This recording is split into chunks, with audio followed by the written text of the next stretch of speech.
चलिए स्टार्ट करें। देखो लास्ट टाइम पे हमने सरफेस एनर्जी के रिगार्डिंग फार्मूला देख लिया था, बड़ा इंपॉर्टेंट फार्मूला था और मैंने आप लोगों से कहा था कि वेरी इंपॉर्टेंट लिखाना बाकी है अभी, है ना? ठीक है। तो देखो लास्ट टाइम पे हमने जो डिस्कस किया था वो था आपके पास में क्या हमने कहा था, टेंशन के रिगार्डिंग, है ना? और आपने कहा था कि टी इक्वल टू होता है आपके पास में, या फिर आप बोल सकते हो कि डेल्टा डब्ल्यू को अगर आप डिफाइन करना चाहते हैं तो कितना होता है आपके पास में, डेल्टा डब्ल्यू को आप लिखोगे T into delta A, that means change in area के रिगार्डिंग आप बात कर लोगे। ठीक। तो फर्स्ट मैंने आपसे कहा था कि अगर मैं ड्रॉपलेट के लिए बात करूं, ड्रॉप बनाने के लिए, वापस रिपीट कर रहा हूं, आप भी ध्यान रखिएगा जो ऑनलाइन स्टूडेंट यहाँ पे एनरोल हैं। ड्रॉपलेट के लिए एक ही बात का ध्यान रखना क्योंकि मैं आगे भी बात करने वाला हूँ। ठीक है। क्या बात है, एक बार फिर रिपीट कर देता हूँ, थोड़ा सा फ्लूइड मैकेनिक्स से पूरे रिलेटेड बात कर लेता हूँ। फ्लूइड मैकेनिक्स में आपके पास में जैसे 3 to 4 मतलब 4 to 5 आप उसको बोल सकते हो, पूरी यूनिट को डिवाइड कर सकते हो। एक आता है आपके पास में हाइड्रोस्टैटिक, नेक्स्ट आता है आपके पास में हाइड्रोडायनेमिक, नेक्स्ट था विस्कोसिटी, आप चल रहा है सरफेस टेंशन, और एक होता है इलास्टिसिटी। हाइड्रोस्टैटिक वाला एक ऐसा पार्ट है जहां पर आपको में भी थोड़ा सा एक्स्ट्रा एफर्ट लगाना पड़ेगा, आपको कॉन्सेप्चुअल वे में जाना पड़ेगा। ठीक है। अदरवाइज उस पार्ट को छोड़ने के बाद में, वैसे कुछ पार्ट उसका फॉर्मूला बेस्ड है लेकिन वहां पर फिर भी अच्छे क्वेश्चन बनने की प्रोबेबिलिटी बहुत ज्यादा है। हाइड्रोस्टैटिक से ठीक ठाक क्वेश्चन वहां पर बन जाते हैं। हाइड्रोडायनेमिक में इक्वेशन ऑफ कंटिन्यूटी से आपके पास में क्वेश्चंस आएंगे और साथ में आप उसको मिक्स कर दीजिए इक्वेशन ऑफ मोशन के साथ में, ज्यादा से ज्यादा इतना वेरिएशन आ सकता है। नेक्स्ट होता है आपके पास में बर्नौली, जो कि बहुत इजी होता है, आप इजीली बर्नौली पे बात कर सकते हैं, है ना? और उसी में ध्यान रखना अभी, क्योंकि कुछ एक लेटेस्ट ट्रेंड चल रहा है कि मैंने आप लोगों को जो higher pressure to lower pressure वाला फॉर्मूला बताया था, ठीक, प्रेशराइज फोर्स लगता है, तो एरोफॉइल के रिगार्डिंग जो आपसे बोला जाएगा, इस तरह से क्वेश्चन बना दिया जाएगा, अननेसेसरी बना दिया जाएगा कि बताइए प्रेशराइज फोर्स कितना होगा। तो ऑलरेडी मैंने वो प्रेशराइज फोर्स आपको लिखाया हुआ है, पीडीएफ में शेयर कर दिया था। तो वो फॉर्मूला भी कहाँ से आया था, बर्नौली की थ्योरम से आया था, वो भी आपको ध्यान रखना है। ठीक है। Hydrodynamic complete. उसके बाद में आता है विस्कोसिटी। तो आपने देखा हाइड्रोस्टैटिक में आपको थोड़ा सा एफर्ट लगाना पड़ता है, हाइड्रोडायनेमिक ऑलमोस्ट फॉर्मूला बेस्ड चलेगा, थोड़ा सा आपको वहां पर ऑलमोस्ट डेटा गिवन होता है। विस्कोसिटी कंप्लीटली बेस्ड है, फॉर्मूला बेस्ड है। अगर आपको किसी को कुछ पता नहीं पता है क्या कॉन्सेप्ट होता है, कैसे होता है, बस आप क्या ध्यान रखें, आप उसके फॉर्मूले में जो एक एक टर्म है आप उसको समझ लीजिए, आपके पास में सारे क्वेश्चन बन जाएंगे। हाँ, वहां पर वेरिएशन क्या आ सकता है जो कि शायद आपको टेस्ट पेपर में भी देखने को मिले। नॉर्मली इस तरह के वेरिएशन कर दिए जाते हैं क्योंकि आपको पता है कि अभी तक हमने कंटेनर को क्या रखा था, स्टेशनरी रखा था, लेकिन और आपने बॉल को ड्रॉप कर दिया था और वो कांस्टेंट वेलोसिटी से मूव कर रहा था, यही तो था ना टर्मिनल वेलोसिटी वहां पर। लेकिन अगर मान लीजिए आपने कंटेनर को ही मूव करवा दिया, तो यार इतना एफर्ट तो आपको लगाना पड़ेगा ना कि कंटेनर को मूव करवा दिया, इसका मतलब relative velocity of the terminal velocity निकालनी पड़ेगी आपको, टर्मिनल वेलोसिटी इन रिलेटिव टर्म में आपको बात करनी पड़ेगी। ठीक है। बस इतना सा आपसे पूछा जा सकता है, अदरवाइज आपके लिए फॉर्मूला बेस्ड है वो। ठीक है। सरफेस टेंशन थियोरेटिकल है थोड़ा सा, है ना, लेकिन यहाँ पर सबसे अच्छी बात यह है कि थियोरेटिकल होने के साथ साथ में फॉर्मूले पे बहुत सारी चीजें चलती हैं। और सबसे इंपॉर्टेंट बात यहाँ पर क्या आता है, आपको फ्री सरफेस के रिगार्डिंग बात करना आना चाहिए। ठीक है। ड्रॉपलेट के लिए अब वापस जो जितना हमने पढ़ा था वहीं से रिलेट कर लेते हैं। ड्रॉपलेट के लिए मैंने आप लोगों से कहा था कि यार ड्रॉपलेट में फ्री सरफेस कितनी होती है, आपने कहा था 1 होती है। ठीक है। बबल में कितना होता है, 2 होती है। ठीक है, ये याद रहेगा। ठीक है। नेक्स्ट जो मुझे इंपॉर्टेंट लिखाना था और आपने हेडिंग शायद लिख ली थी, वो था आपके लिए एक लार्ज ड्रॉप को हम नंबर ऑफ स्मॉलर ड्रॉप में क्या कर रहे हैं, है ना, स्प्लिट करने जा रहे हैं। तो आप लोग हेडिंग लिख लेना, splitting of a large drop, splitting of large drop into smaller drops, into smaller drops.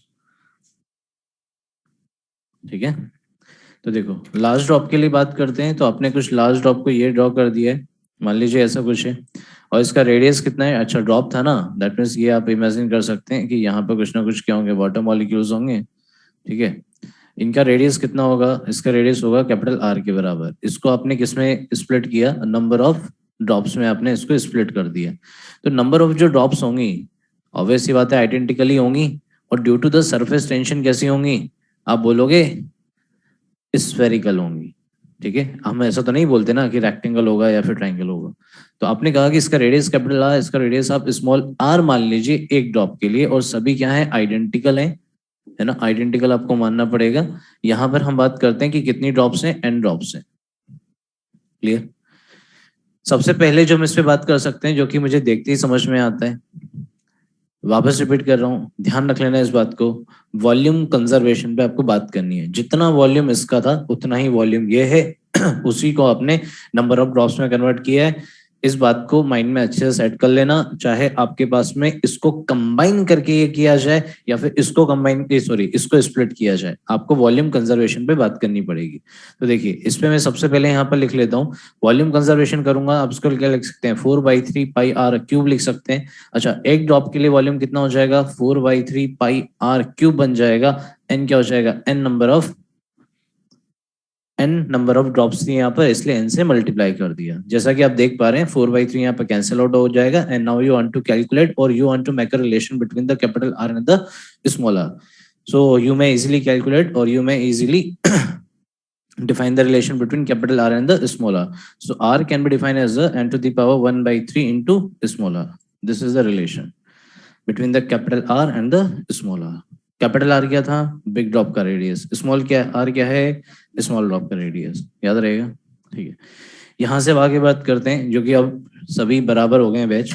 यहाँ से अगर हम बात करते हैं तो देखो इसके आगे का पार्ट क्या था। मैंने आपको जब ये समझाया था, एक बार फिर रिपीट कर देता हूँ यार, ये जो कहानी है ना, ये जो कहानी है, ये हमने हमारी प्रैक्टिकल लाइफ में भी फील किया हुआ है। कि आप बोलते हैं कि एक बिग ड्रॉप को आपने स्मॉलर ड्रॉप्स में कन्वर्ट किया, that means as a sprayer. आप हेयर सैलून पे वगैरह पे जाते हैं तो वहां पर स्प्रेयर यूज करता है वो, ठीक है। मान लो आप शेव बनवा रहे हो, नहीं बनवा रहे हो, चलो मान लो। अब हाँ, तो नॉर्मली होता है कि आप देखोगे कूलनेस की फीलिंग आती है थोड़ी सी, ठीक है। वो जो कूलनेस वाली फीलिंग आती है वो क्यों आती है? बिकॉज आपने कहा ये जो आपके पास में ड्रॉप थी इसको आपने नंबर ऑफ ड्रॉप्स में यहाँ पे कन्वर्ट कर दिया है, और इसी कॉन्सेप्ट के आपके पास में क्वेश्चन भी है, और वही बहुत इंपॉर्टेंट पार्ट भी है। क्या इंपॉर्टेंट पार्ट है? यहाँ से दो तरह के क्वेश्चन बनने वाले हैं, इसलिए बहुत अच्छे से सुन लेना। हमने कहा कि हमने यहाँ से हमने यहाँ कन्वर्ट कर दिया। मुझे एक बात बताओ, सरफेस एरिया इंक्रीज हुआ है या डिक्रीज हुआ है? मुझे डिक्रीज इंक्रीज सब सुनाई दे रहा है ऑनलाइन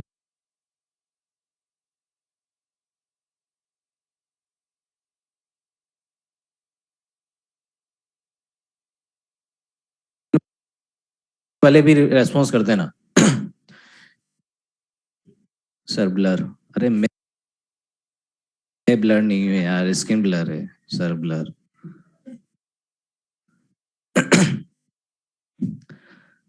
हाँ इंक्रीज हो रहा है, ये समझ में आया, ठीक है। ध्यान रखना सरफेस एरिया अगर इंक्रीज हो रहा है, तो अगर तुम्हें लास्ट लेक्चर्स याद हैं, उस सरफेस एनर्जी वाला कॉन्सेप्ट याद आ रहा है कि मॉलिक्यूल्स लड़ाई करके और अपने कोहेसिव फोर्स को तोड़ के उसके अगेंस्ट में वर्क डन करके सरफेस पे जा रहे हैं, याद आ रहा है? तो मुझे एक बार बताना, क्या मैं बोल सकता हूँ कि अगर सरफेस एरिया ज्यादा है तो सरफेस एनर्जी भी तो ज्यादा होगी? होगी ना, सरफेस एनर्जी ज्यादा, सरफेस एरिया ज्यादा है, सरफेस एनर्जी भी ज्यादा होगी। लेकिन अगर मैं यहाँ पर इसकी इंटरनल एनर्जी की बात करूंगा तो यहाँ पर एनर्जी का एब्जॉर्प्शन हो जाता है। क्यों? क्योंकि आपने इसी ड्रॉप को क्या कर दिया है? तोड़ दिया है, ठीक है। इसी ड्रॉप को क्या कर दिया आपने? तोड़ दिया। और अगर तोड़ दिया है यहाँ पर इसको ड्रॉप्स में, तो कुछ एनर्जी क्या होती है? एब्जॉर्ब होती है। तो इंटरनल एनर्जी क्या होता है? डिक्रीमेंट होता है। अगर यहाँ पर एनर्जी एब्जॉर्ब हो रही है, जो वर्क डन किया जा रहा है इस स्प्लिटिंग में, तो उसके थ्रू आप बोल सकते हो कि यहाँ पर हीट का, दैट मीन्स हीट में कन्वर्ट कर सकते हैं वर्क डन को। और हीट को किससे रिलेट कर सकते हैं? आप चेंज इन टेम्परेचर के रिलेशन पे बात कर सकते हैं। तो यहाँ पर हम वही टेम्परेचर कैलकुलेट करने जा रहे हैं। एग्जैक्टली फॉर्मूला आप लोगों से पूछा गया है कि वो फॉर्मूला होता क्या है, ठीक है। तो मैं उसको पूरा डिराइव कर रहा हूँ। पूरा डिराइव कर रहा हूँ कैसे आया, कहाँ तक अपन को पहुंचना है और वर्क डन कैसे आया, तो देखते चलना है यहाँ पे।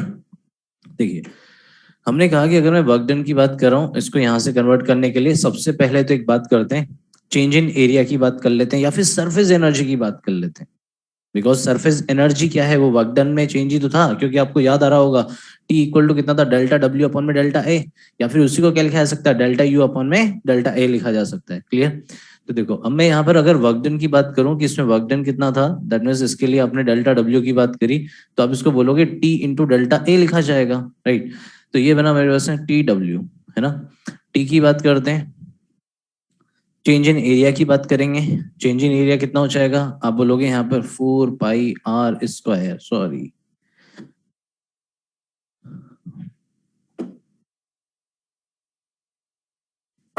यहाँ पर आप बोलोगे n इंटू 4 पाई r स्क्वायर, क्योंकि फाइनल एरिया तो यही था ना, कहाँ से था आपके लिए इनिशियल एरिया, आप इसको बोलोगे 4 पाई कैपिटल R स्क्वायर से था। ये समझ में आया? ठीक है, 4 पाई कॉमन आ रहा है, निकाल सकते हैं बाहर। तो आपने कहा कि यहाँ से आप 4 पाई को कॉमन ले लीजिए, तो ये बना आपके पास में 4 पाई t बना हमारे पास में, और ये बना R स्क्वायर माइनस ऑफ कितना, कैपिटल R स्क्वायर। क्लियर है? क्वेश्चन कैसा आता है समझना, आपसे बोला जाएगा a large drop having radius capital R splitted into 27 number of drops, then calculate the work done। Data समझने की कोशिश करो। कैपिटल जो आपके पास में आर आपको गिवन है, वो लार्जर जो आपके लिए बबल था, मतलब जो बिग ड्रॉप थी, उसका रेडियस आपको गिवन है, कितने में कन्वर्ट किया ये भी पता है, लेकिन जो स्मॉल ड्रॉपलेट्स हैं उनकी रेडियस के बारे में कोई बात नहीं की गई। इसका मतलब मुझे इस आर को एलिमिनेट करते हुए ऐसी टर्म लेके आनी है जो मैं या तो मैं कैपिटल आर में बात करूं और साथ में स्मॉल एन पे बात करूं। क्योंकि क्वेश्चन वापस रिपीट करता हूं, आपसे बोला गया a large drop having radius capital R splitted into 27 or 10 to the power 6 smaller drops, calculate the work done in this process। Clear? तो यहाँ पे स्मॉल आर की कोई बात नहीं की गई है, इसलिए मैं क्या करूंगा, इस आर को यहाँ पर हटाता हूँ और एक ऐसा फॉर्मूला बनाता हूँ जिसमें सिर्फ कैपिटल आर हो और एन की वैल्यू हो। ठीक है, तो देखिए क्या इस रिलेशन को बनाना बहुत ईजी है, बिकॉज आर को हम इससे रिलेट कर सकते हैं, है ना। अगर इससे हम रिलेट करते हैं तो देखिए काम करते हैं इस आर को एलिमिनेट करोगे यहाँ से, सॉरी आर की वैल्यू लिखोगे तो कितना आ जाएगा, कैपिटल आर अपॉन में एन टू द पावर कितना 1/3। इस वैल्यू को यहाँ पर रिप्लेस कर लेते हैं, तो ये बना मेरे पास में डेल्टा डब्ल्यू इक्वल टू कितना बना 4 पाई t बना, ये हो गया n, और r के लिए आपने लिखोगे यहाँ पर, ये बना मेरे पास में कैपिटल R स्क्वायर, और ये बना n टू द पावर कितना 2/3 माइनस ऑफ कितना कैपिटल R स्क्वायर। क्लियर?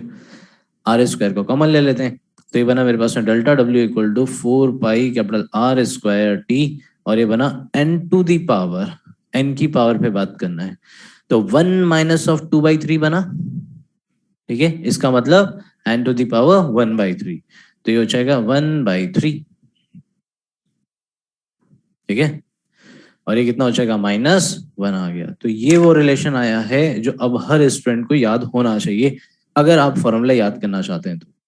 ठीक है, नॉर्मली मैं इसका फॉर्मूला याद रख लेता हूँ, क्यों? क्योंकि मुझे ये क्या बच जाता है।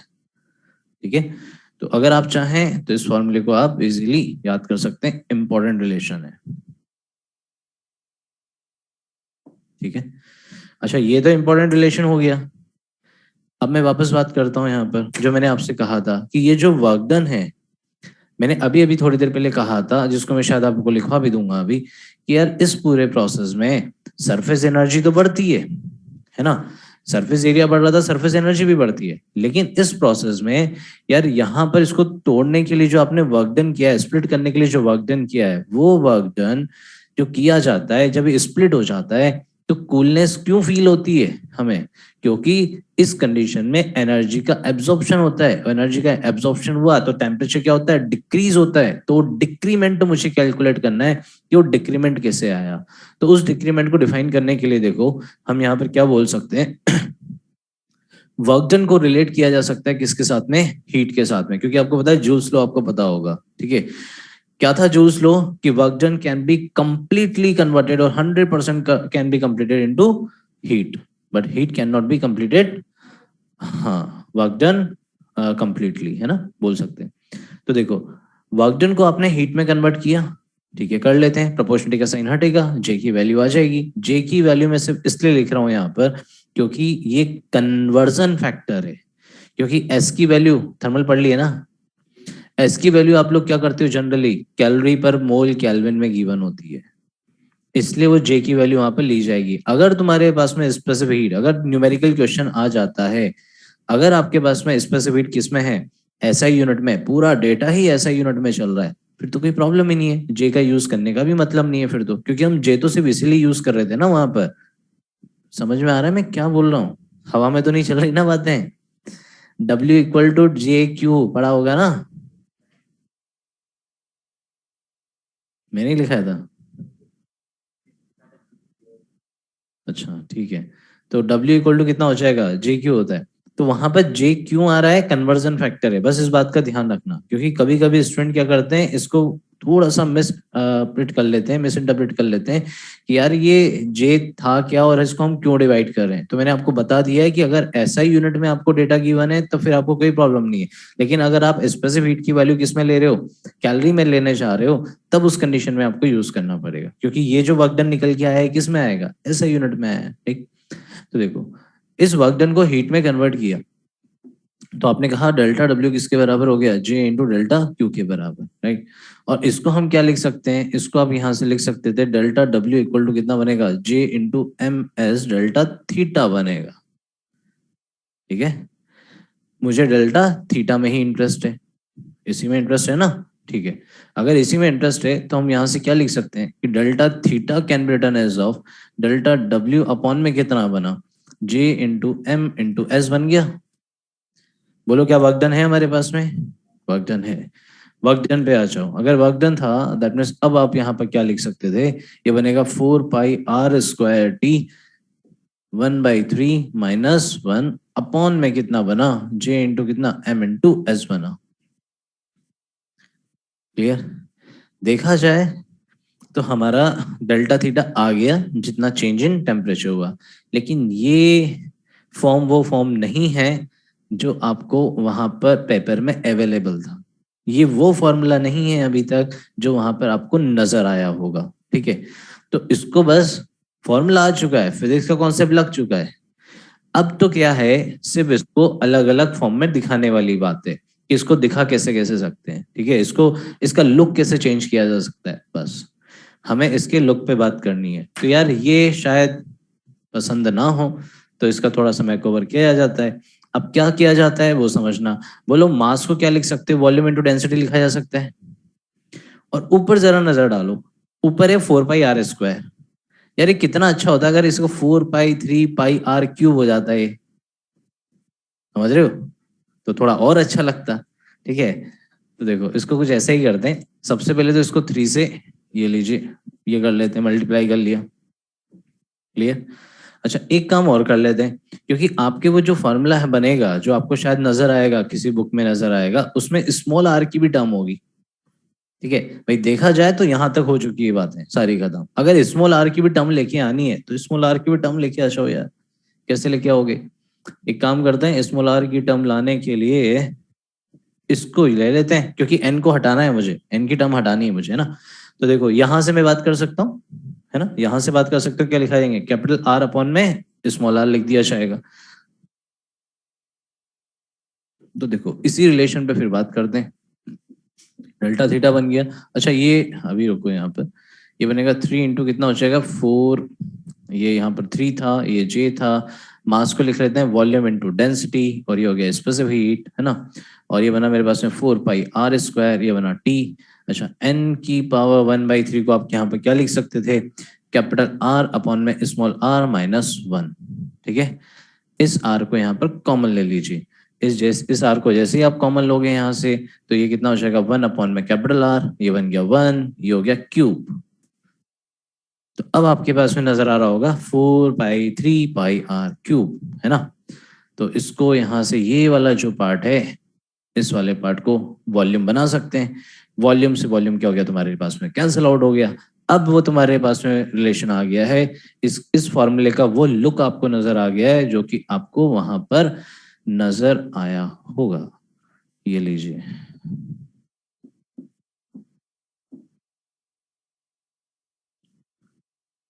ठीक है। तो ये वो टेम्परेचर है, इसको लिख लो, फिर मैं इसको स्टेटमेंट वाइज भी लिखवा दूंगा, ठीक है, कि यहाँ पर हुआ क्या था ये।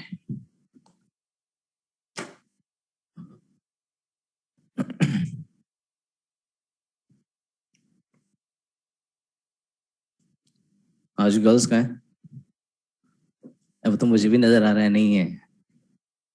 कहाँ है आपके फ्रेंड्स? घर में, हॉस्टल में।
सर एक कंफ्यूजन है, डिस्क का केस में उसका पूरा सरफेस एरिया लेंगे ना, सरकमफेरेंस क्यों सर? सरकमफेरेंस किस क्वेश्चन की रिगार्डिंग बात कर रहे हैं आप Aditya?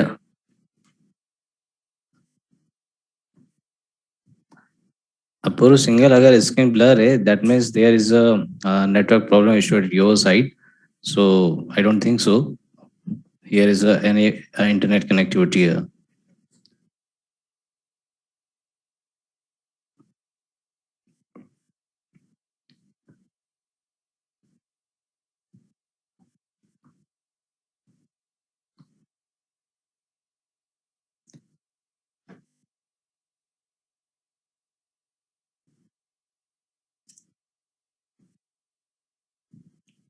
F external formula, F external formula क्या है?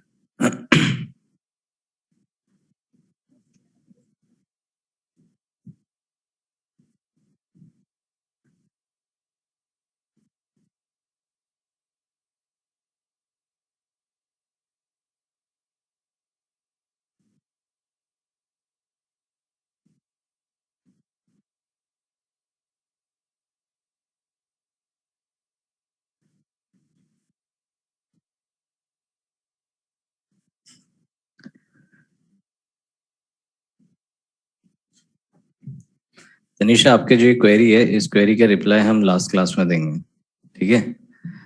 तो थोड़ा सा वेट करो। हाँ सर, वो एफ एक्सेस की बात कर रहे हैं, ठीक है। अभी मैं एफ एक्सेस वाले उस पर ही बात कर लूंगा, जैसे ही टॉपिक कंप्लीट होता है आपका मैं डाउट ले लूंगा आदित्य, है ना?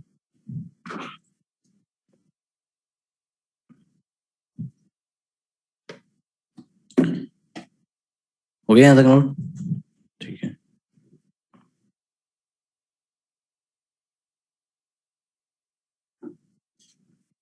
इसमें लास्ट में एक नोट लगा के लिखना, मतलब इसी के रिगार्डिंग जो हम डिस्कस कर रहे थे ना, उसी को मैं जस्ट थोड़ा सा थ्योरेटिकल पॉइंट से लिखा देता हूँ।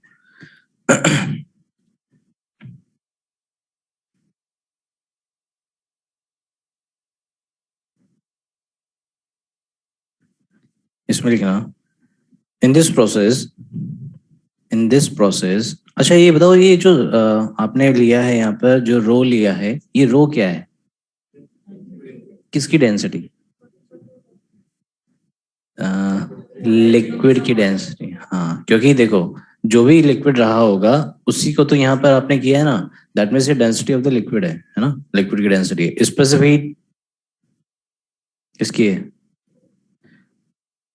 अरे लिक्विड को ही तो यूज कर रहे हैं ना, तो स्पेसिफिक भी लिक्विड का ही आ जाएगा, ठीक है। यहाँ पे लिखना, in this process surface area increase, in this process surface area increase, surface energy increase, comma करके लिखना, comma, surface energy increase, internal energy decrease,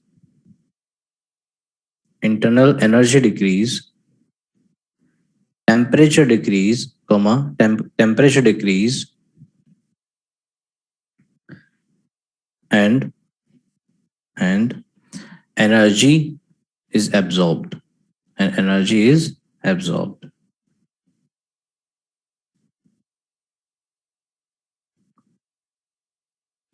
देखो मैं ये बात समझा देता हूँ आप लोगों को। जब होता क्या है यहाँ पर,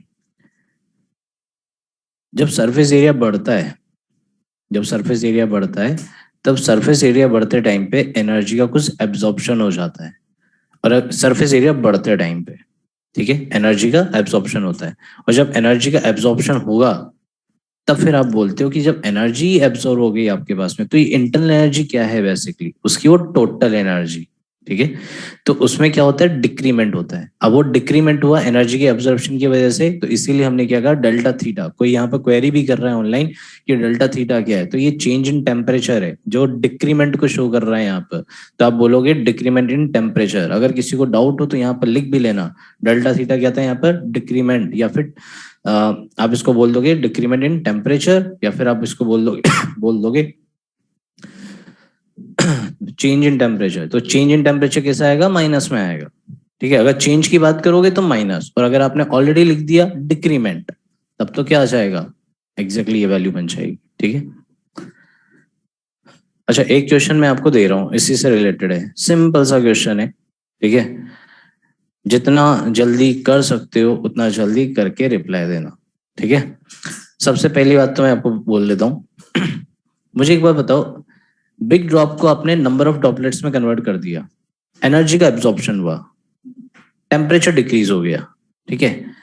अगर मैं आपसे जस्ट इसका रिवर्स प्रोसेस करवाता हूं, मैं आपसे कहता हूं कि मैंने नंबर ऑफ ड्रॉपलेट्स को कंबाइन कर दिया है, तब उस कंडीशन में क्या क्या कमेंट करोगे, सरफेस एरिया कम, सरफेस एनर्जी कम, इंटरनल एनर्जी बढ़ेगी, एनर्जी रिलीज होगी, टेम्परेचर बढ़ेगा। समझ में आ गई बात? तो यहां पर ये कंडीशन थी। क्वेश्चन लिखिएगा यहां पर, इसमें लिखना, find out the percentage loss, find out the percentage loss, find out the percentage loss in surface energy when 10 to the power 6 small identical droplets, when 10 to the power 6 small identical droplets are combined to form a big drop, are combined to form a big drop. Repeat कर देता हूँ question, find out the percentage loss in surface energy when 10 to the power 6 small identical droplets are combined to form a big drop. जल्दी से करके बता दीजिए इसे, आपके पास में 30 सेकेंड है।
वैसे टाइम मैंने आप लोगों को 30 सेकंड का दिया था, लेकिन मुझे लग रहा है शायद तुम सेकंड सुनना भूल गए।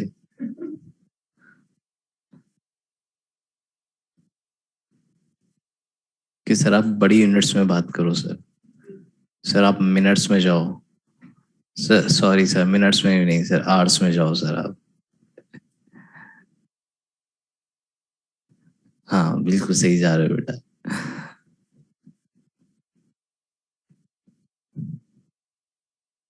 अबे ये तो तुम बताओगे ना यार।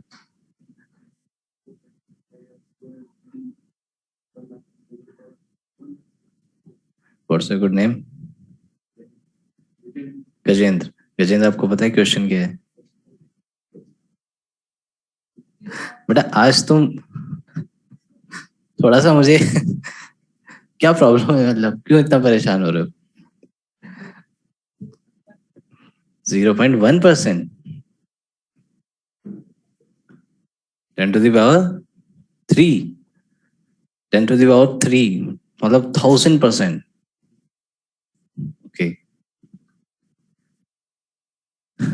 ऑनलाइन एक स्टूडेंट ने रिप्लाई दिया है। हाँ, एक स्टूडेंट ने बिल्कुल सही रिप्लाई दे दिया, अनिल प्रजापति जी इनका नाम है। 99% इसका सही आंसर है। अब मैं ये नहीं कह रहा हूँ इनका आंसर 99% सही है, मैं कह रहा हूँ इसका आंसर 99% है, वो सही है। ठीक है, हाँ अब देखो लाइन लग गई, अब बस अब लाइन लग गई। सर मेरा भी यही आ रहा था, सर मेरा भी यही आ रहा था, सर 99% आ रहा है सर। बहुत बढ़िया। देखो इधर, मैंने अभी थोड़ी देर पहले आपको समझाया कि लॉस क्या था। अच्छा यहाँ पर एक बात मैं क्लियर कर देता हूँ। मान लीजिए आपके पास में ये इस तरह के क्वेश्चन आपके करंट इलेक्ट्रिसिटी में भी आते हैं, जो कि यहाँ परसेंटेज की बात करते हैं, या फिर मैं बोल सकता हूँ कहीं भी पूरी फिजिक्स में आ सकते हैं। क्योंकि देखो चेंज क्या होता है, इंक्रीमेंट और डिक्रीमेंट दोनों होता है। जनरली हम क्या करते हैं, इंक्रीमेंट को हम पॉजिटिव से ले लेते हैं और डिक्रीमेंट को हम नेगेटिव से ले लेते हैं। अगर मैंने बोला कि मान लीजिए आपने एक बिजनेस कर रहे हो, है ना, और आपका लॉस ही हो रहा है बिजनेस में ठीक है, और मैं आपसे पूछता हूँ कि आपका लॉस कितना हुआ, तो आप ये थोड़ी ना बोलोगे कि मेरा जो लॉस हुआ है वो -10 लाख रुपीज है, 50 लाख रुपीज है। इतना बड़ा बिजनेस तो तुम वैसे भी नहीं कर पा रहे हो, ठीक है। तो तुमने कहा कि तुम्हारा लॉस हो रहा है -10 लाख रुपीज, ठीक है। लॉस हो रहा है -10 लाख रुपीज, कोई मतलब नहीं बनता इस बात का, समझ रहे हो।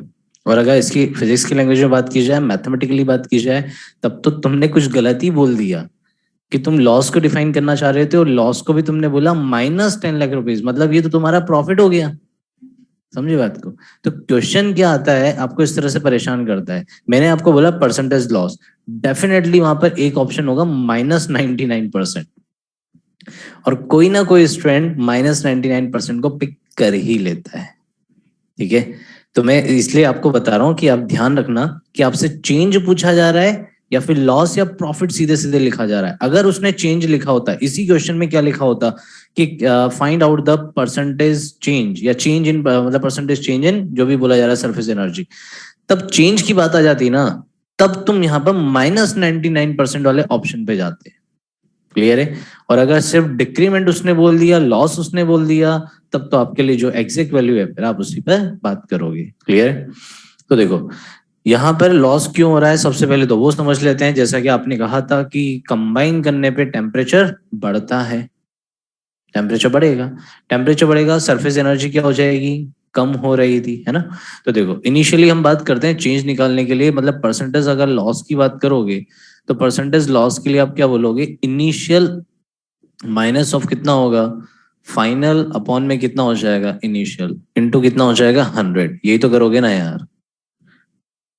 प्रॉफिट होता तो क्या करते, फाइनल माइनस ऑफ इनिशियल कर देते, और अगर चेंज की बात करते again final minus of initial कर देते, तब भी यही करते, बिकॉज ऊपर तो परसेंटेज का फॉर्मूला है क्या, बेसिकली फ्रैक्शनल चेंज है क्या, फ्रैक्शनल चेंज को 100 से मल्टीप्लाई कर दो, वही परसेंटेज बन गया। तो फ्रैक्शनल चेंज क्या होता है, चेंज अपॉन में ओरिजिनल वैल्यू, चेंज क्या होता है, फाइनल माइनस ऑफ इनिशियल। तो अपने आप तुम्हारे लिए अगर माइनस का साइन आया वो डिक्रीमेंट शो कर देगा, लेकिन अगर उसने पहले ही लॉस बोल दिया है तब फिर कोई बात ही नहीं है ना। इसलिए बस मैंने यहाँ पे ऐसा लिख दिया। तो अब मैं यहाँ पे क्या बोल सकता था कि यार इसको डिवाइड कर लेते हैं, तो 1 माइनस ऑफ कितना बन जाएगा, फाइनल अपॉन में कितना हो जाएगा इनिशियल, और ये बना मेरे पास में 100, राइट। 1 माइनस ऑफ कितना, अच्छा फाइनल क्या बना था, ड्रॉप्स को कंबाइन करके आपने एक बिग ड्रॉप बनाई थी, ठीक है। तो सरफेस एनर्जी की बात करें तो आप क्या बोलोगे, इसका आंसर कितना, मतलब सरफेस एनर्जी कितना आ जाएगा, 4 पाई कैपिटल R² T, ये तो बनेगा। और इसी तरह से इनिशियल की बात करोगे तो इनिशियल के लिए आप क्या बोलोगे, इनिशियल के लिए बोलोगे एक ड्रॉप का कितना होगा, 4 पाई R² T इंटू 10⁻⁶। एन की टर्म में बात कर लूँ अभी, ज्यादा बेटर होगा अभी, तो ये एन की टर्म में बात कर ली है ना। तो ये कितना हो जाएगा मेरे पास में 100। जो टर्म आपको कैंसिल आउट होती हुई नजर आ रही है वो तो कर दो कैंसिल, ठीक है। ये मेरे पास में टर्म्स कैंसिल आउट होती हुई नजर आ रही है। मेरे पास में क्वेश्चन क्या था, सिर्फ मुझे गिवन था कि एन की वैल्यू क्या है, इसका मतलब मुझे आर और कैपिटल आर और स्मॉल आर को भी एलिमिनेट करना है। तो अब जरा रिलेशन समझने की कोशिश करो, कंबाइन करके एक बिग ड्रॉप बनाया, कंजर्वेशन ऑफ उस पे एनर्जी पे बात, सॉरी वॉल्यूम पे बात कर सकते हैं ना।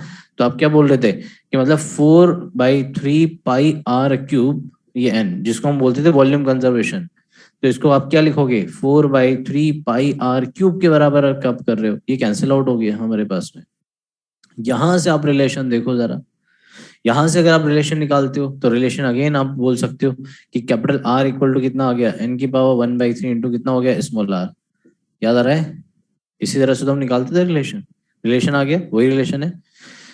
यहाँ पर आ जाइए, यहाँ पर आते हो तो देखो कैपिटल R अपॉन में स्मॉल r चाहिए, भैया वही कर दो, कैपिटल R अपॉन में स्मॉल r की वैल्यू कितनी है, n⁻⁴, लेकिन ये स्क्वायर था ना, तो n⁻⁴ हो जाएगा।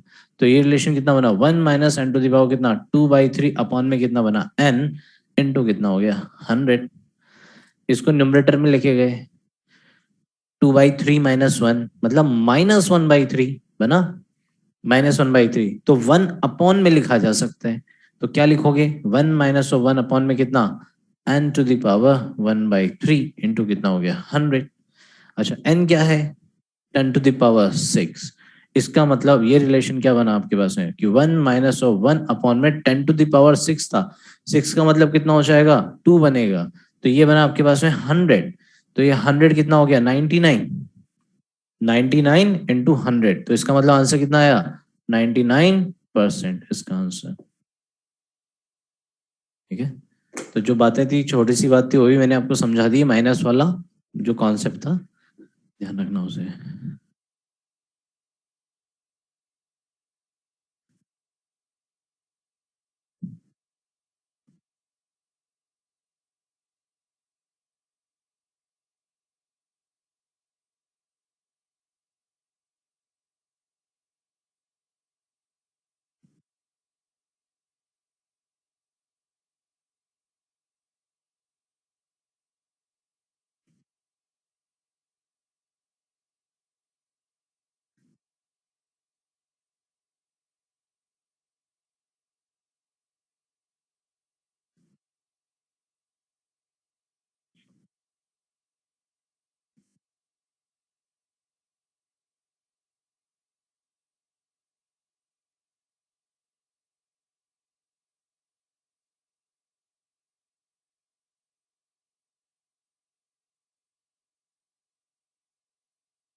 यहाँ तो कॉन्सेप्ट समझ में आया।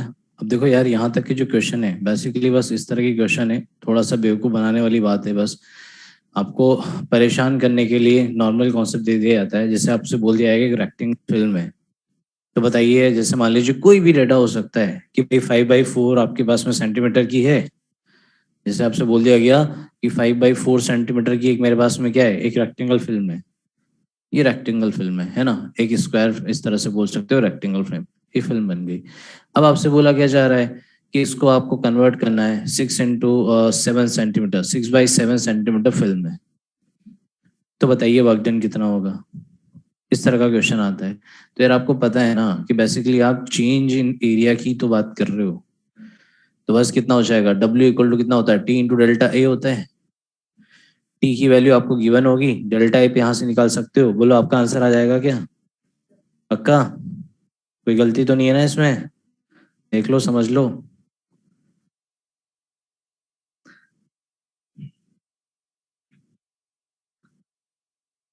सही है ना, पक्का?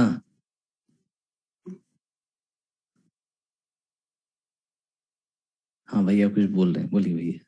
अरे नहीं नहीं, बोलो बोलो, अरे प्लीज बोलो यार। अरे हम सुनना चाहते हैं। अरे बोलो तो।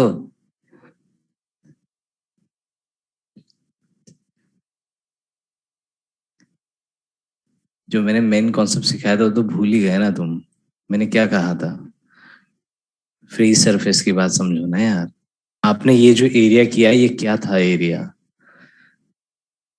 ये एरिया है। आपने यहाँ से यहाँ तक के एरिया तो नजर आ गया आपको। इसका एक दूसरा साइड भी तो होगा पीछे की तरफ।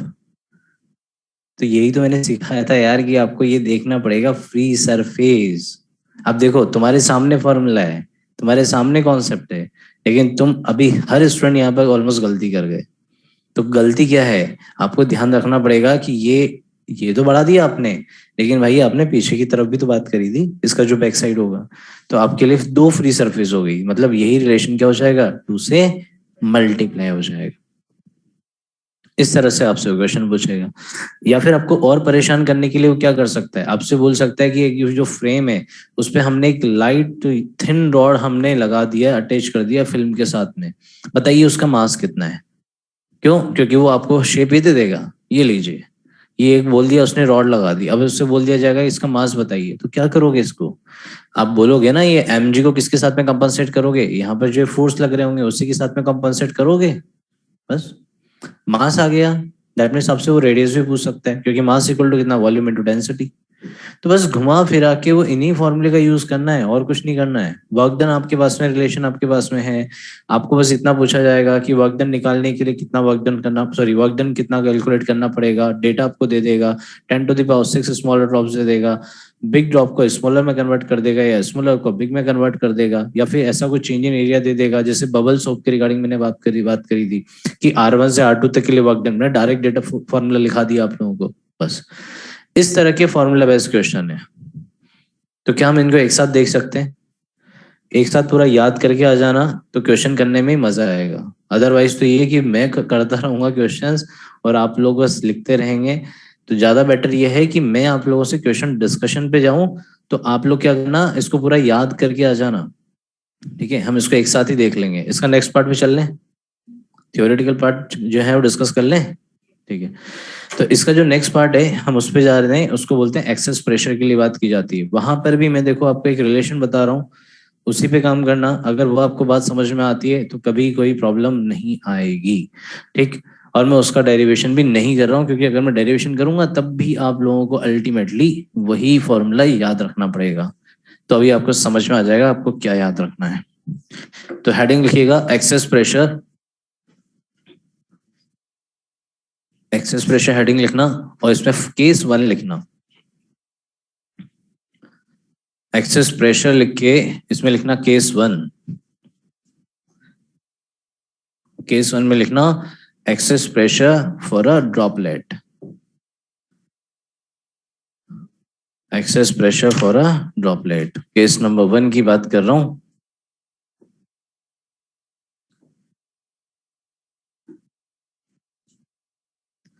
Excess pressure in a droplet लिख देता हूं मैं, इन अ ड्रॉपलेट की यहां पर बात कर दी है। तो देखो अगर मैंने ड्रॉप की बात करी है यहाँ पर, है ना, तो ड्रॉप का मतलब समझ रहे हो, फ्री सरफेस कितनी है, एक है ना। यहाँ पर ध्यान देना, इस तरह से मैं समझा देता हूँ कि जैसे मान लीजिए आपके पास में ये कोई एक स्फेरिकल बॉडी है, तो क्या मैं ये बोल सकता हूँ कि ये जो स्फेरिकल शेप है, इसमें आपको कॉनकेव और कॉन्वेक्स पे कमेंट कर सकते हो, सरफेस पे कर सकते हैं ना। यहां से आप देख रहे हो तो क्या नजर आ रहा है, एक कॉनकेव है, यहां से देखने पे कॉन्वेक्स है। ठीक है, ध्यान रखना, अगर मेरे पास में ये कोई बबल है या फिर मेरे पास में आप बोल सकते हो कि ड्रॉप है, ठीक है, तो आप देखना कॉनकेव सरफेस वाले पर जो प्रेशर होगा, प्रेशर वो ज्यादा होगा, ठीक है, और जो कॉन्वेक्स वाला होगा उस पर प्रेशर कम होगा। अगर मैंने बोला कि एनवायरनमेंट में रखा हुआ है, एटमॉस्फेरिक प्रेशर में रखा हुआ है, तो आप बोलोगे कि बाहर का प्रेशर कितना, पी नॉट, अंदर का प्रेशर मैंने बोला पी हो गया। ठीक है, तो ये क्या होगा यहाँ पर, ये कुछ कहानी ये बन रही होगी। ठीक है, ये प्रेशर वाली बात। तो इस कंडीशन में क्या हो रहा होगा, इनका जो डिफरेंस आएगा, मतलब इनका डिफरेंस, एक्सेस प्रेशर क्या होता था, ज्यादा, एटमॉस्फेरिक प्रेशर से कितना ज्यादा, उसी को तो बात करते थे। तो इसमें से हमने एटमॉस्फेरिक प्रेशर को माइनस कर दिया, इस चेंज की हमने बात कर ली, तो ये कितना आएगा, डेल्टा पी जो आपके लिए एक्सेस प्रेशर था, ये बनता है आपके पास में पी माइनस ऑफ कितना, पी नॉट, ऐसे लिखा जाएगा। ठीक है, तो आपने कहा कि ये वाला जो कॉन्केव सरफेस है, इसका प्रेशर क्या होगा, ज्यादा, यहाँ पर क्या होगा, प्रेशर कम, इनका जो चेंज आएगा वही चेंज तुम्हारे पास में क्या मिलेगा, आपको एक्सेस प्रेशर की बात हो जाएगी। क्लियर। तो देखो मैं बात करने जा रहा था ड्रॉपलेट के रिगार्डिंग, तो सबसे पहले ड्रॉपलेट की ही बात करते हैं। अगर आपने ड्रॉपलेट के लिए बात करी है, दैट मीन्स उसको छोटा सा ड्रॉ भी कर लेते हैं ताकि आपको ध्यान रहेगा। हमने यहाँ पर अगर एक ड्रॉपलेट की बात करी, तो फिर आप ये बोल देते हो,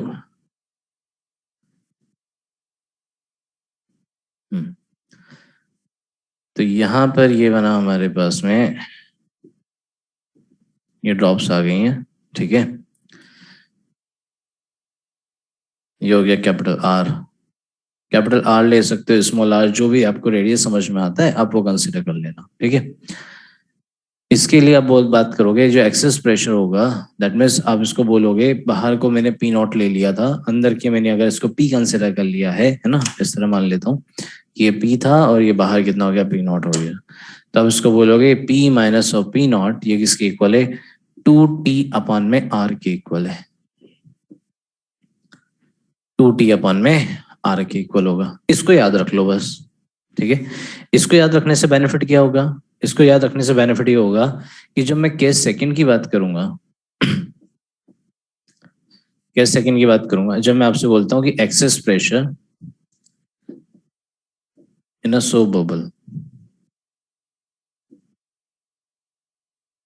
इन अ सोप बबल की बात की जाती है, तब उस कंडीशन में क्या होगा, आप बोलते हो कि मेरे पास में ये बना, ठीक है, मान लेना बबल है, तो देखो अंदर भी एयर है, बाहर भी एयर है। ठीक है, अंदर का प्रेशर मैंने बोला पी नॉट, बाहर का प्रेशर आपने बोला, सॉरी पी नॉट, इनसाइड का प्रेशर बोला पी, इसका रेडियस भी आप ले लीजिए कैपिटल आर।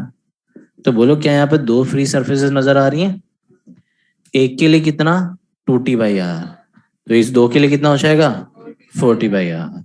तो बस इसके इस तरह से ध्यान रखो, तो ये कितना हो जाएगा, p माइनस ऑफ कितना हो गया, p नॉट, इसको आप बोलोगे 4t अपॉन में कितना, कैपिटल आर। ठीक है, एक केस और बनाते हैं यहाँ पर, मान लीजिए आपने कुछ ये काम किया,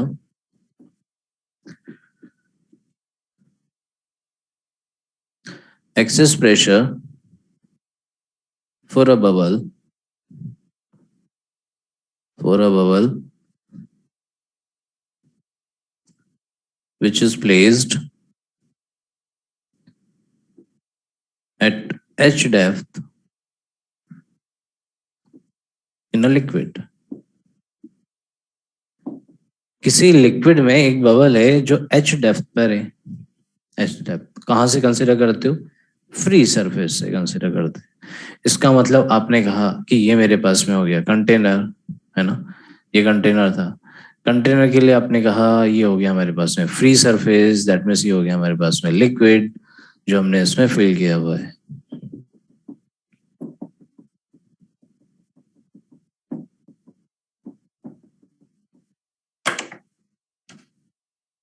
डन। एच हाइट की बात कर रहे थे, यहां से ये लीजिए एच हाइट हमने कंसिडर कर दी है। इस एच हाइट पे एक मेरे पास में बबल है,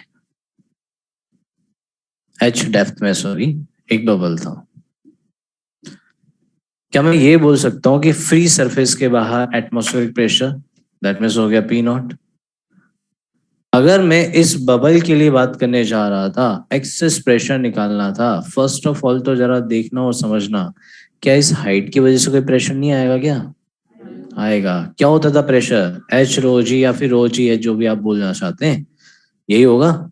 ठीक है, अब इसके लिए बात करें तो यार बबल बन रहा है, मतलब इसकी वजह से भी एक प्रेशर होगा। कॉनकेव कॉन्वेक्स क्वेश्चन ये है कि इसके लिए जो बबल मैंने यहाँ पर लिया है, तो बोले इस बबल के लिए आप क्या लोगे? एक्सेस प्रेशर, तो फिर 40/R लोगे।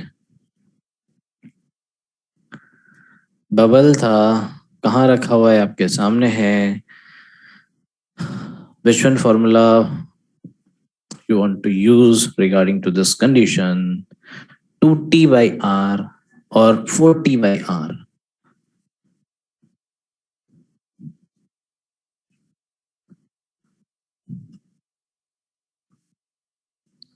वोटिंग कर लें, जनसंख्या तो बहुत कम है लेकिन कर लेते हैं। ठीक है, कितने स्टूडेंट कह रहे हैं सर इसका आंसर 2T/R आएगा? हैंड रेस करो जरा। सिर्फ 2 स्टूडेंट।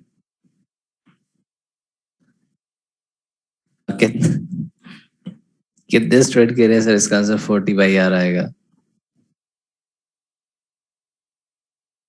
1 2 3। Data insufficient? हाँ नहीं, आप यही तो हो सकता है, अब बचा क्या?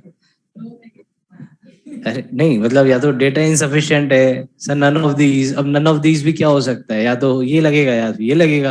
अब तो एक ही ऑप्शन बचता है कि सर डेटा इनसफिशिएंट है। ऑनलाइन पूछे, हाँ भाई बताइए कितने स्टूडेंट कह रहे हैं कि यहाँ पर 2T/R आएगा या 40/R आएगा? जल्दी जल्दी रिप्लाई कर दो, अपनी स्पीड दिखाओ जो तुमने चैट बॉक्स में यूज करते हो, जो फिर तुम चैटिंग करते रहते हो, वो स्पीड यूज कर दो। क्या स्पीड है यार, मानना पड़ेगा यार, सच में।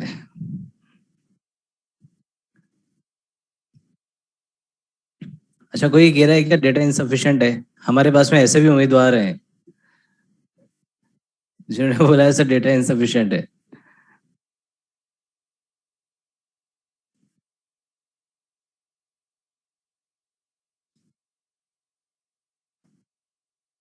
ठीक है, चलो फाइनली हो गए, सब ने रिप्लाई कर दिए हैं, सब ने अपनी स्पीड दिखा दी है कि वो कितनी चलता रहता है।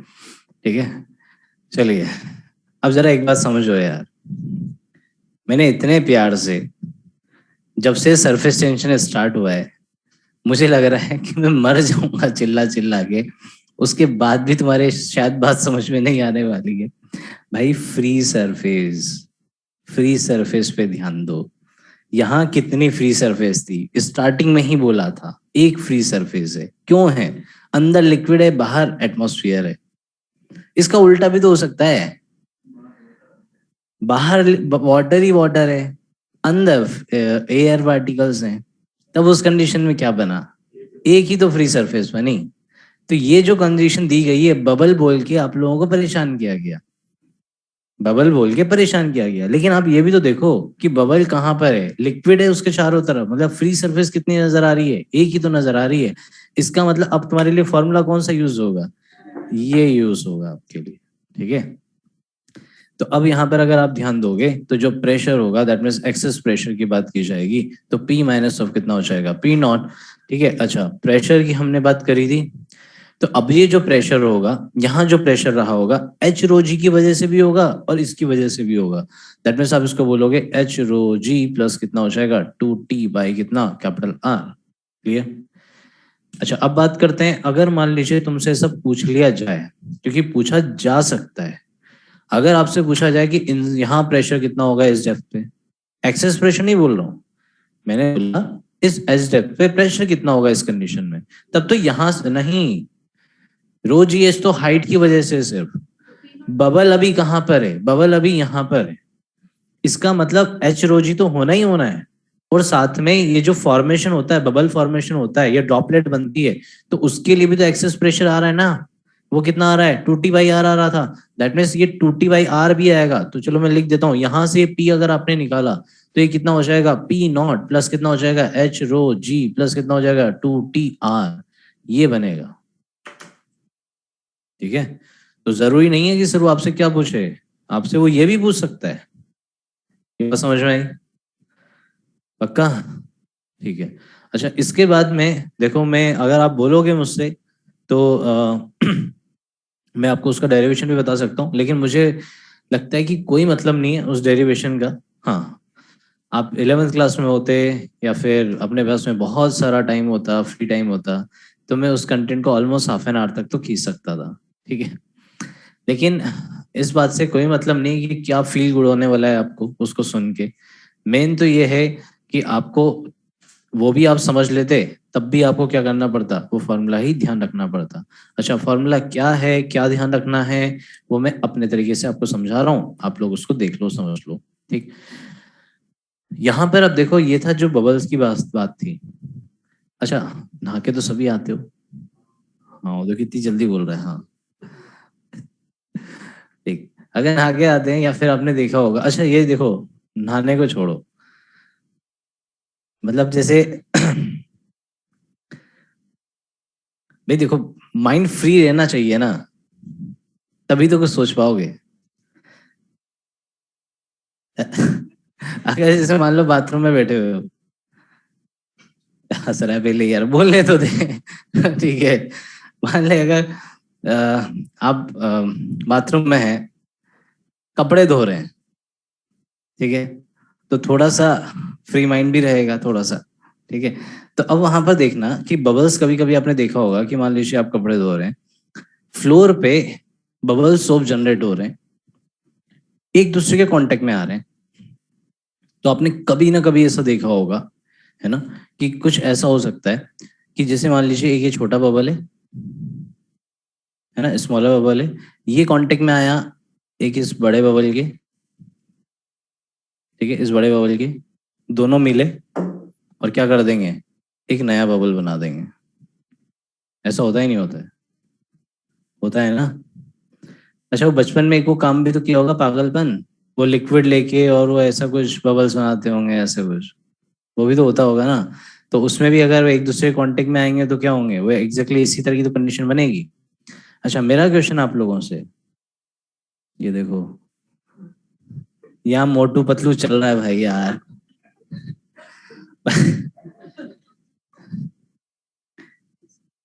एक कह रहा है कि सर मैंने तो रियल में कभी नहीं देखा। अब इसको रिप्लाई कर दो भाई। कह रहा है मैंने तो रियल में कभी नहीं देखा। इसका मतलब या तो ये नहाता नहीं है। ठीक है। और नहाता है तो मतलब फ्री माइंड रहता नहीं है बेचारा। यही हो सकता है, और तो क्या हो सकता है। तो देखो, मोटू पतलू छोड़ो, इधर समझो बात को। मेरा आपसे क्वेश्चन ये था जो मैं पूछना चाहता हूँ आपसे। ये है एक स्मॉलर बबल, मतलब इनकी टर्म में पतलू बबल, और ये क्या है आपके पास में, एक बिग बबल है ना यहाँ पर। मुझे तो प्रेशर ज्यादा किसमें होगा, क्यों होगा?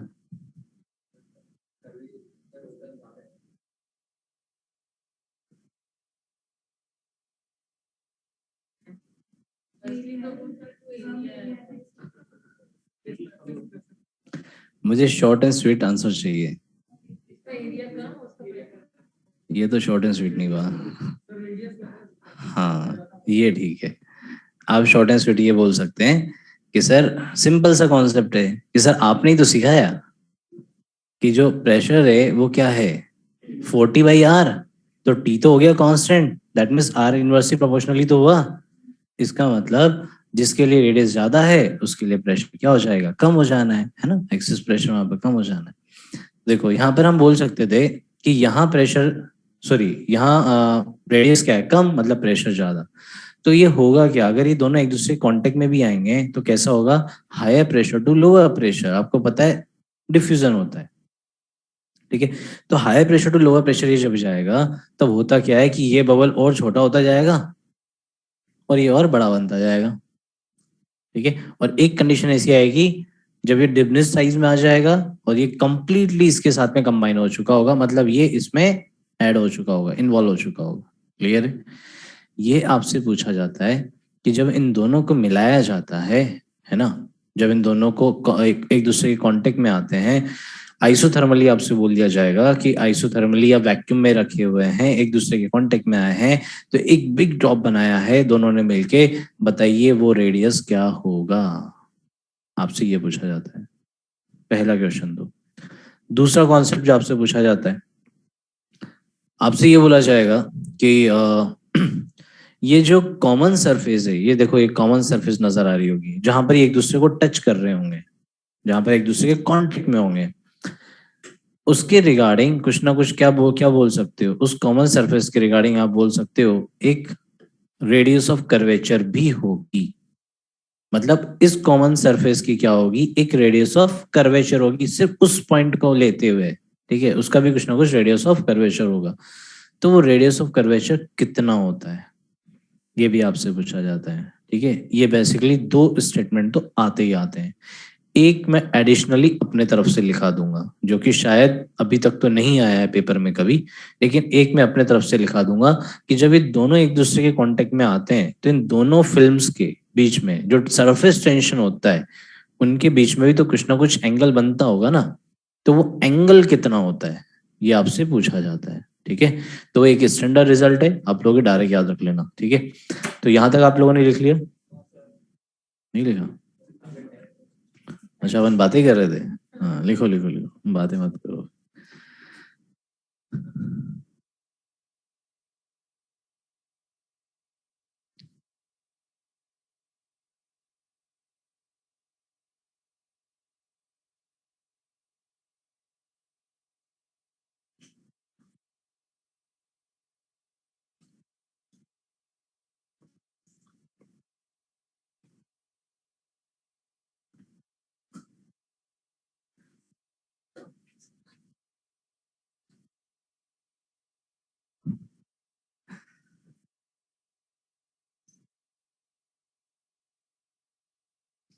अच्छा, टेस्ट का सिलेबस फ्लूइड मैकेनिक्स है, ले लो यार, छोटा सा ही तो है। और जो मेरे हाल चाल पूछ रहा है उन्हें बता दूं, I am completely fit and fine. वैसे इनको मेरे हाल चाल पूछने से बेटर है कुछ।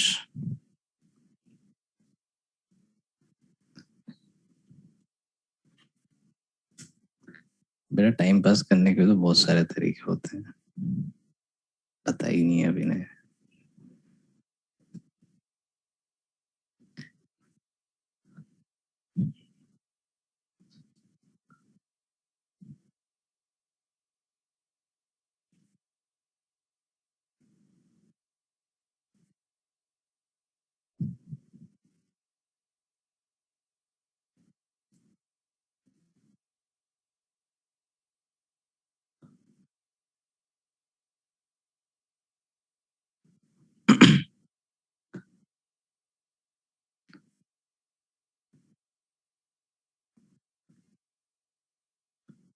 तुम लिखते भी जाना और थोड़ी सी फालतू बात भी सुनते जाना। चैट बॉक्स में किसी ने बोला है सर थोड़ी सी टिप्स दे दीजिए। भाई बताइए आपके फ्रेंड्स को क्या कमेंट किया है? No comments, okay. अच्छा, आप तो पढ़ने वाले हो ना।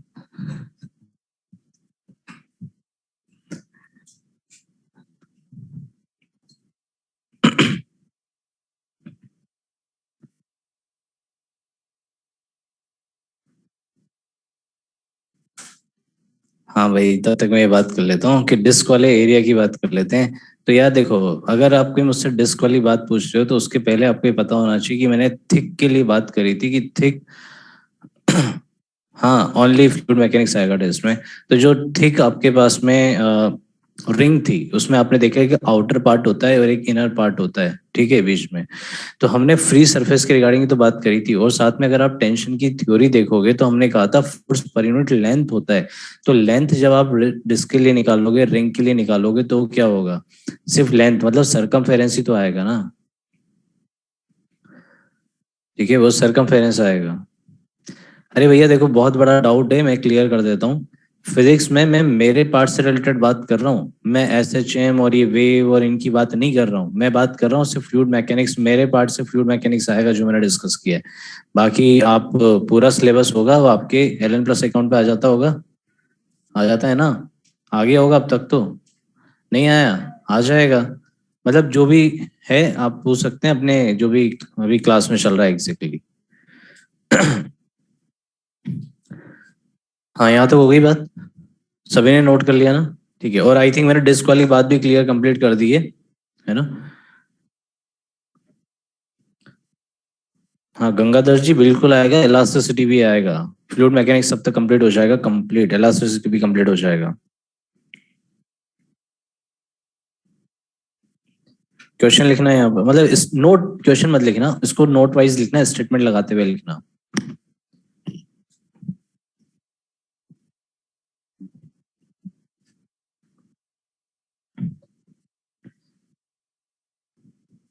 इसमें लिखना, फर्स्ट नोट है आपके लिए, इसमें इंपॉर्टेंट मार्क भी कर लेना। If two bubbles of radii small r1 and r2, if two bubbles of radii r1 and r2,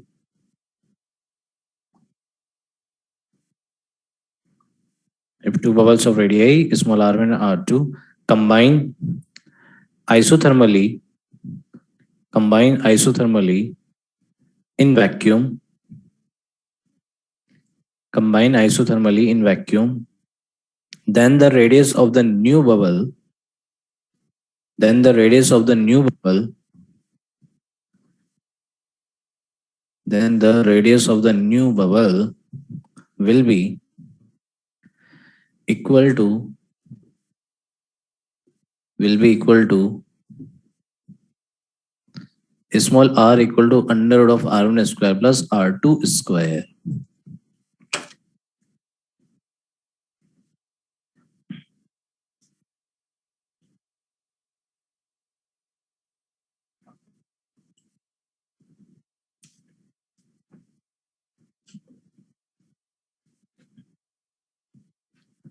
ठीक है, नेक्स्ट लिखिएगा, नेक्स्ट स्टेटमेंट, इसमें इंपॉर्टेंट मार्क कर लेना, है ना?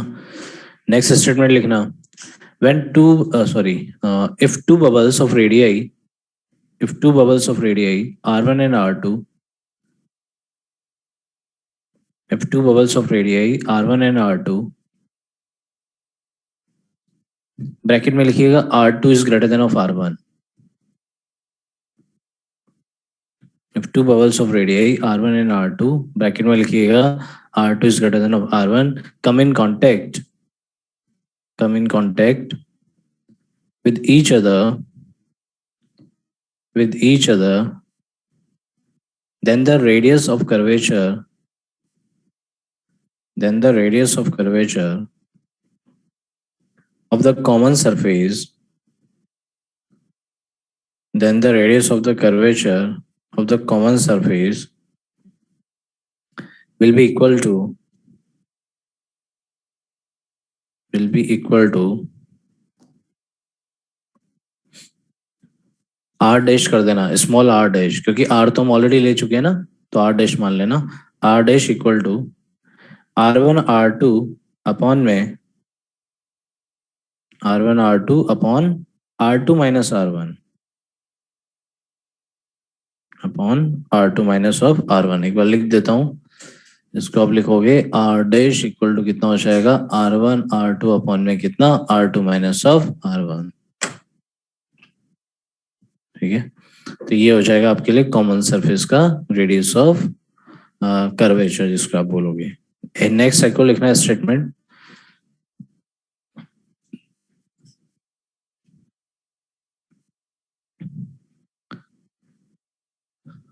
इसमें लिखिएगा a soap bubble, a soap bubble with a radius small r, या फिर r1 कर लो, ज्यादा बेटर है।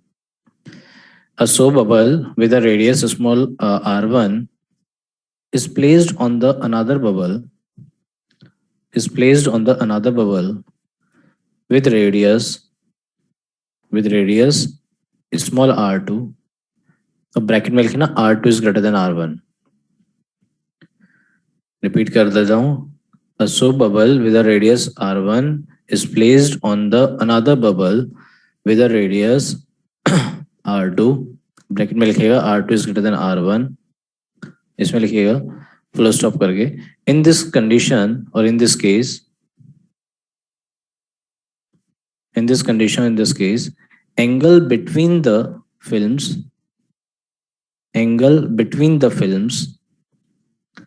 at the point of contact, angle between the films at the point of contact will be equal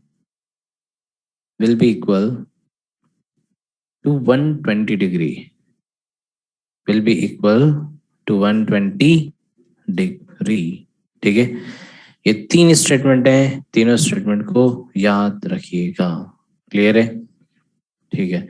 अच्छा, अगर इन तीनों के लिए अगर आप बोलोगे तो देखो मैं इन तीनों के लिए आपको डिराइव भी कर दूंगा, लेकिन जैसा मैंने आपसे कहा कि कितना भी फील गुड कर लो उसको बहुत अच्छे से समझाया जा सकता है, मैं बहुत अच्छे से उसको एक्सप्लेन भी कर सकता हूँ, हाफ एन आवर तक उस पर कम्प्लीटली नॉन स्टॉप बोल भी सकता हूँ, लेकिन अल्टीमेटली वो सब कुछ समझाने के बाद भी आपको यार यही फॉर्मूले याद रखने पड़ेंगे। ठीक है, तो ज्यादा बेटर है कि मैंने आपको सिर्फ एक बता दिया है, बिकॉज आप लोग थोड़ा सा अगर आप इनको याद कर लोगे तो एज इट इज आता है, इसमें कोई वेरिएशन नहीं आता है, इसलिए मैंने आपको लर्न करने के लिए बोला है। अगर थोड़ा और वेरिएशन आता है यहाँ पर तो शायद मैं आपको इसको कम्प्लीटली डेरिवेशन पे ही बात कर लेता, क्योंकि डेरिवेशन वहां मैटर करता है जहां पर हम वेरिएशन पे फोकस कर सकें कि किस तरह के वेरिएशन आ सकते हैं। यहाँ पर तो कोई और कोई कंडीशन बनती ही नहीं है, एग्जैक्टली इसी तरह से आपसे पूछ लिया जाएगा। ठीक है, अब नेक्स्ट हम बात करते हैं। देखो यहीं से अगर मैं थोड़ा सा और बात कर लेता हूँ तो अब मैं बोल सकता हूँ कि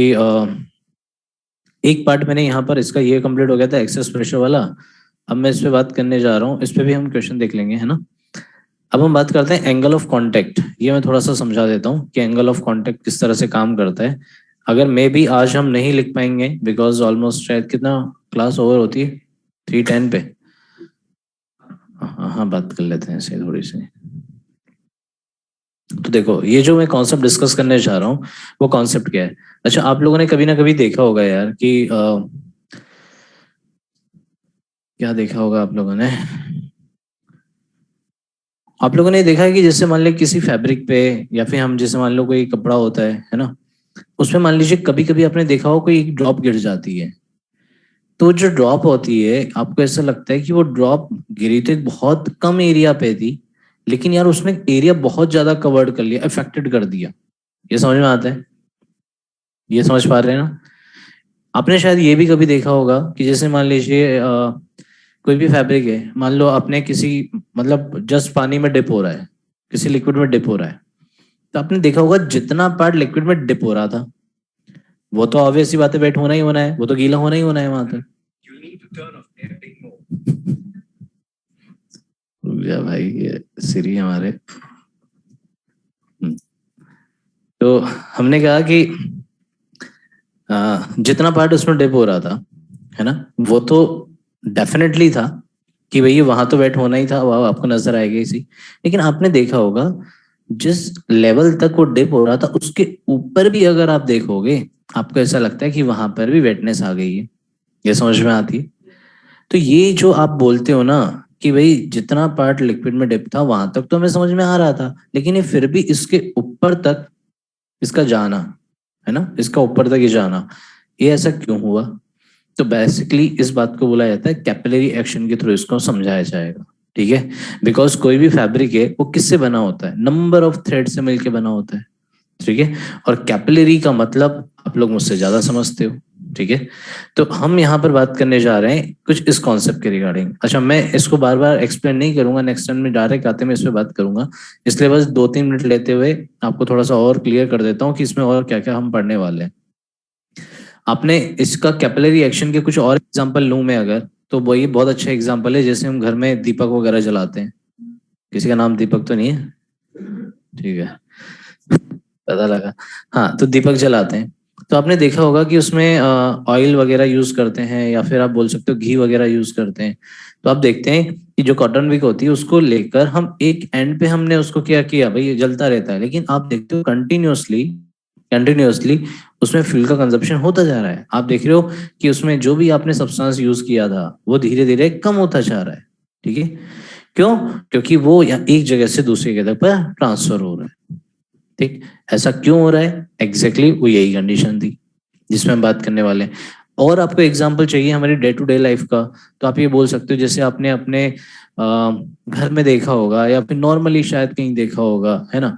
आप बोलते हो कि कभी कभी हमें ऐसा लगता है कि जैसे सीपेज आ जाती है वॉल पे। सीपेज समझते हैं? तो वॉल पे आपको सीपेज नजर आ रहा है, तो सीपेज नजर कब आ रहा है? आप ये बोल सकते हो कि जैसे मान लीजिए कहीं सीपेज आ रहा है ग्राउंड लेवल पे, है ना?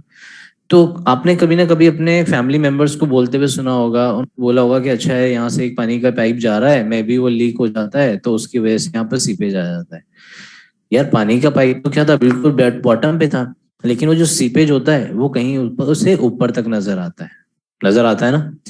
इसी तरह से अगर मैं वॉल की हाइट पे बात कर लूं तो आप बोलते हो कि अगर मान लो हाइट पे आपको सीपेज नजर आ रहा है, तो फिर आप क्या बोलते हैं कि यार ऊपर छत पे पानी जमा होता है तो उसकी वजह से क्या, देखो ये सीपेज आ रहा है। तो देखो सिर्फ वहां वहां नहीं होता वो सीपेज, वो नजर कहाँ आता है, वो नीचे तक आ जाता है सीपेज। रीजन क्या है? उसका रीजन है जिसको आप बोलते हो, जो हम ये पढ़ने जा रहे हैं, कैपिलरी एक्शन। कैसे? क्योंकि आपको पता है कि यहाँ पर जो ब्रिक्स लगी हुई हैं उनको रोकने का काम, एडेसिव नेचर का काम किसने किया है? बाइंडिंग एजेंट का काम किसने किया है? वो किया है सीमेंट ने। लेकिन सीमेंट को हम ऐसे तो नहीं मिलाते, सीमेंट को हम ऐसे तो यूज नहीं करते। सीमेंट में हम क्या करते हैं? हम सैंड का यूज करते हैं। तो जो सैंड होता है, आप बोल सकते हो कि उसमें सैंड मिलाने से अब वहां पर एक टाइनी गैप्स रह जाते हैं जो कि ऐसे किस तरह काम करते हैं, वो एग्जैक्टली बिहेव करते हैं कैपिलरी की तरह। तो अगर वहां पर क्या होता है, कोई सीपेज आता है तो उसके थ्रू क्या होते हैं, एक जगह से दूसरी जगह तक ट्रांसमिट हो जाता है। जिस तरह से फैब्रिक में एक जगह पे आपने एक ड्रॉप गिरा लेकिन वो चारों तरफ फैल गया। जैसे आपने देखा कि आपने कोई फैब्रिक आपने डिप किया हुआ था किसी वाटर में, मान लीजिए आप हैंकी की बात कर लो, कहीं डिप किया है, तो दैट मीन्स उसके ऊपर तक आप बोलोगे कि टॉवेल्स वगैरह में बड़ा अच्छा नजर आता है। जो आपको परफेक्ट जितने थ्रेड होंगे तो आपको जैसा नजर आएगा तो आपको बड़ा इजीली वो नजर आ जाएगा कि भैया ऊपर तक पानी आ रहा है। ठीक है, तो ये था कैपिलरी एक्शन की बात। अच्छा, यहाँ पर और क्या होने वाला है उसको बात हम नेक्स्ट टर्न पे डिस्कस करेंगे। लेकिन नेक्स्ट टर्न पे डिस्कस करने वाले पे बात करने से पहले आप लोगों ने केमिस्ट्री में एक एक्सपेरिमेंट किया है जिसको शायद आप 12th क्लास में बोलते हैं, वो टाइटिशियम वाला एक्सपेरिमेंट किया होगा ना, बार बार कलर को गायब करके देखते हो, देख करते हैं ना ऐसा, ड्रॉप गिराते हैं देन फिर ऐसे कुछ करके देखते हैं, डायल्यूट करके देखते हैं। तो वो अगर आपने देखा हुआ है तो आपको याद आ रहा होगा, वहां पर एक नैरो बोर ट्यूब ली जाती है। ठीक है, और अगर नैरो बोर ट्यूब ली जाती है तो वहां पर जो भी लिक्विड डाला जाता है आप उसकी रीडिंग लेते हो। अगर कोई अच्छा इंस्ट्रक्टर होगा आपका तो उसने डेफिनेटली आपको बताया होगा कि यार वो जो रीडिंग ली जाती है ना, वो रीडिंग कैसे ली जाती है। वो रीडिंग ली जाती है कि अगर मान लो उसकी शेप ये बनती है ना, तो आपकी शेप बनती है इस तरह से, तो रीडिंग आप कौन सी लेते हो? आप रीडिंग ये वाली लेते हो।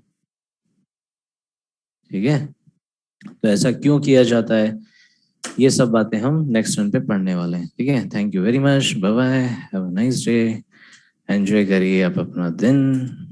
ठीक है, नेक्स्ट टर्न पे मिलते हैं। ठीक है, बाय।